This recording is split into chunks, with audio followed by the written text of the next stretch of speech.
This is part 3 of ranking the top 50 players in fantasy basketball. My name is Josh. I run the Fantasy Trash Talk channel. Like and subscribe if you want more help getting ready to beat all your friends this season and maybe even make a little money in public leagues. All right, let's jump right into it. Number 30 of this video. By the way, this is part 3, so if you want to see my rankings 50 through now, go ahead and check out the playlist. Number 30, SGA, Shai Gilgeous-Alexander. Caution mark. Oklahoma City is a cursed franchise, okay? And what I mean by cursed, it's very tough when you're in a small market to attract marquee talent. Knowing that, Sam Presti, the GM, has gone into a full tank and a full rebuild hard over the last 3 years. SGA is an incredible player, and the ceiling of his play has not even been hit yet. But the Thunder just don't really have any reason to want to see him play well. They don't really have a reason to want to see him win. So barring him demanding a trade in the middle of the season, which is possible, it's very likely that at the end of the season, SGA is shut down. Chet Holmgren just got hurt. RIP there. He's not going to be playing this year. The Thunder don't have any incentive to win. However, SGA will be the undisputed number one option and will put up big numbers. His per game numbers could be anywhere from like 23, 24 to 35. However, the risk is shut down, making it very hard to rank. Let's check out number 29. Scary Terry Rozier of your Charlotte Hornets. Let's talk about the fact that he does not beat his girlfriend. And because of that, he's going to get more shot attempts this year. It's a pretty simple formula. Don't beat your baby mama. You get more shots. Scary Terry had an incredible year last year, finishing top 30, looking to improve on his shot selection. Let's talk about his shot selection for a second. It's kind of two different bullet points that match together. This guy shoots the ball when he gets it. If he gets it, he's going to shoot the ball. Because he is such a gunner, he's less hesitant. That leads to lower turnovers. He's also a shorter guy. He stays really low at the ball.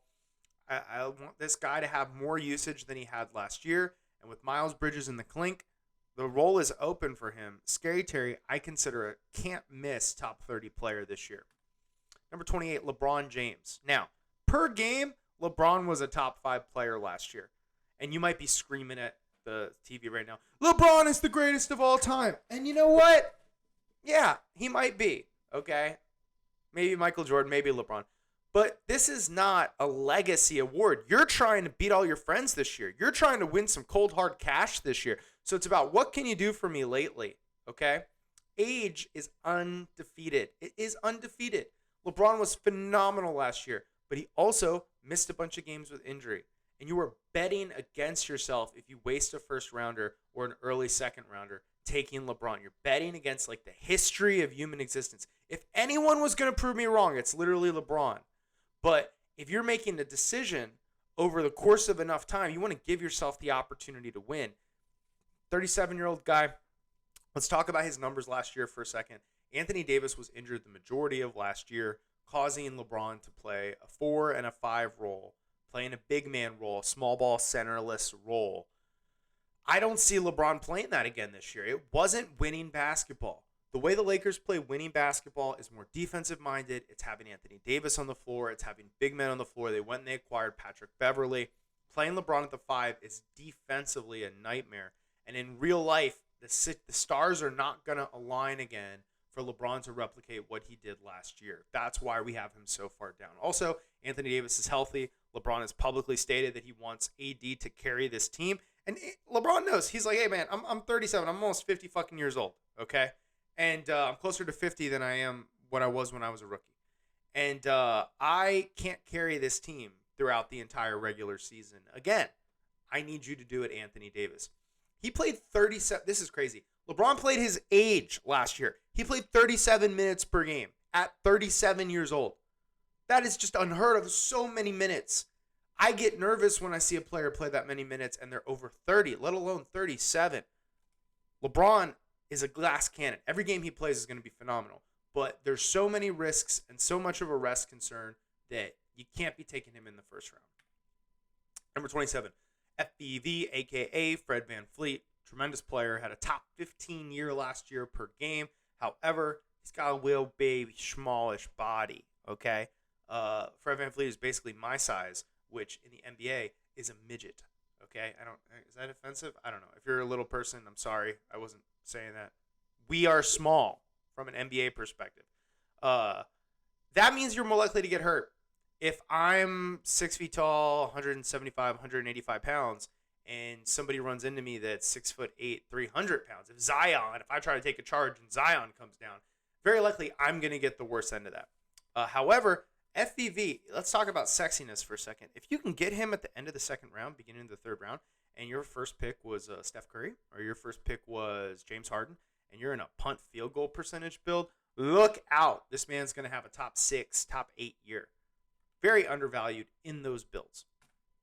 Okay, Donovan Mitchell, going to be playing for the Cleveland Cavaliers. I have questions about the Cavs spacing, okay? You have a lot of money invested in Jared Allen. You have a lot of money invested in a first-round draft pick, invested in Mobley. You also have Garland. Garland and Garland, by the way, spoilers, he's going to be number 25. So we're talking about kind of the Cavs backcourt here at the same time. In real life, they're both very small. We're talking about guys that are under 6'2". So defensively, they're going to have issues. Can they score enough, right? How is Garland's usage going to be affected by Donovan Mitchell coming in and doing what he did in Utah? The good news for both of them and why they stay at the end of the second round here in these rankings is the Cavs don't have depth. They traded what depth they would have had to put this fearsome starting four together. So we have some spacing concerns. Donovan Mitchell, here's why I have him at 26. He's not going to be a top 10 player in fantasy this year. So his upside is limited, but there are a lot of question marks where he might perform a little worse. However, he's a young superstar in this range. You can't really miss him. Garland's more interesting. Before the trade, I had Garland in the 17 to 19 range. I thought he was poised for a big breakout. Post-trade, you're going to see his scoring dip a little bit, but there's an opportunity for his assists to go up. That small backcourt, again, okay, it means that there's going to be nights where the Cavs have to score 120 points, I think, to win because they're getting blitzed. However, offensively, it's going to be a nightmare trying to contain Garland and trying to contain Donovan Mitchell on the pick and roll or in transition. Number 24, Myles Turner. Last year, Myles Turner finished 24-25, depending on how you set up your rankings. And I have seen, Yahoo has him, in the 40s or early 50s, depending on what they've changed it by the day. His ADP is in the late 40s. No, okay? Let me say why it's a no. When you're playing 9-cat, okay, there are very, very, very, very few players that can win you an entire category by themselves. Guess what? LeBron could go out and have a week where he averages 40 points per game in a 4-game week, and that is not enough for you to win points. However, Myles Turner can go out and he can have 4 blocks a night for 4 nights, and literally 16 blocks is enough for you to win blocks for the week. Blocks are that rare. Myles Turner is that good at blocks. So his upside is that he can give you a top 15 performance, okay? Not for the whole season, but in a week.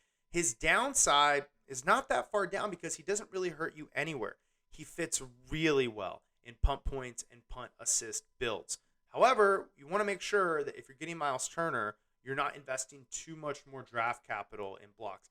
Myles Turner pairs really well with Nikola Jokic, and you see him here at 24. He's fitting. If you picked Jokic first, you could pick Myles Turner here. And now, one of Jokic's weaknesses was blocks. Jokic kind of fits well in a punt points build. You've gotten Myles with your second or third pick. You're set up really well to just start dominating across the board, except for points. Number 23, Domantas Sabonis. Okay, Sabonis is in a situation where the Kings are not going to let him fail. You've heard the expression "too big to fail," where the banks loaned so many people money that the government was like, "Well, we can't let the banks fail. It'll be everyone failing." That's where Domantas Sabonis is. Okay, the Kings need a winner, and they just traded Tyrese Halliburton. It's so questionable. It's such a questionable move. Halliburton is a monster. They traded him for Sabonis, okay? So now they better make Sabonis look good. Mike Brown is the new coach who spent the last several years with the Golden State Warriors. Mike Brown also used to coach LeBron James back in the day for the younger players. Mike Brown, if he brings a little bit of the Warriors system, you could see some offensive assists going up from Sabonis. You could see him kind of play the Draymond role, facilitating offensively. He also gets you rare stats. You know, Sabonis is not going to block any shots. He's got tiny T-Rex arms, okay? However, he is going to get you a ton of field goal percentage. He's also going to get you a lot of assists from that center position. Number 22, Nikola Vucevic. Vucevic, criminally underrated right now, okay? Quick, go check Nikola Vucevic's, I'm going to say Vooch, okay, just because speaking with a stutter is difficult for me. And to correctly pronounce his name, you need like to have a functional stutter. Vooch had a down year last year, but still finished as a top 30 player. If you look at his performance over the last 3 years, this guy is more likely to be in that 12 to 15 range than he is in the 40 range. And like Yahoo rankings, I'm seeing all these people project him like 40, 45. I saw someone project him 50. He's more likely to regression to the mean. That's when you have these outlier seasons, right? You have to go, okay, well, did someone get hurt? Was it a new offense? Was it COVID? The Bulls were cursed last year with a lot of different injuries, people in and out of the lineup. There weren't playmakers there. Vooch is the only scoring big for the Chicago Bulls, a team that is kind of stuck in trying to compete mode. Now, Lonzo Ball, who would be an excellent facilitator and playmaker, is currently hurt, and there's no real clear timeline on when he's going to come back. But the Bulls have a player named Io, who was a rookie last year, and he is an excellent, calm, cool, collected, under pressure facilitator. And as he rises, I think it means good things for Vooch, who's the only scoring big. He's the only option they have offensively. There's not another guy they can kick the ball to and get a bucket. I think he's a really safe pick. Now, I have him ranked 22. That doesn't mean you have to pick him 22, right? That means if he's on your draft board at 35, you go, oh, wow, that's a lot of value. Snap him up. You have all the upside. Number 21, Rudy Gobert, the French Wall, currently having a pretty impressive Eurobasket. Let's talk about Rudy Gobert on the Timberwolves. He is a one-man defensive band camp, okay? I'm interested in what his fit with Karl Anthony Towns is going to be. Karl Anthony Towns was an average to below average defender and one of the greatest offensive big men in the league. So you would think there's some synergy there, right? Karl Anthony Towns averaging like 8 to 10 rebounds per game, and then Gobert averaging like 14, 15 rebounds per game. You wonder if something's got to give. You wonder how that's going to go down. The good news is offensively, Rudy Gobert was so uninvolved in the Utah Jazz's offense. His offensive numbers can't really come down. I think we're potentially looking at similar blocks, similar steals, slightly lower rebounds, maybe even higher field goal percentage because the types of looks that he's going to get, he's going to be an afterthought on offense. People are going to be leaving Rudy Gobert completely wide open because they have to guard Ant-Man and they have to guard Cat. However, I will also say something that bodes well for his fantasy outlook is how well he fits in punt free throw, and then also the fact that he doesn't miss games. The dude's very healthy, unless he's literally causing the entire league to get shut down with COVID. Rudy Gobert plays, and with a punt free throw build, you know he's going to be a top 7, top 8 player. When you're playing 9-cat, those players need to be snapped up in the second round. If you can get him in the third, go for it, but I think he's going to play most of your games, if not all your games this year. The Timberwolves have a lack of depth. There's not a lot of big men on the team for them to play it. So look for Rudy to play big minutes and perform somewhere between top 20 to top 25 overall, but top 7 in a punt free throw build. All right, guys, that's it for this chunk. I'm going to be releasing the next one in a couple days. If you want to see the picks 20 through 10, don't forget to like and subscribe. Also, if you want my full top 100 rankings, just give me a follow on Instagram. It is Stram Show. And shoot me a message and say, hey, I want those rankings. I'll send you the spreadsheet with them. That's it for this video, guys. I will talk to you later. Bye.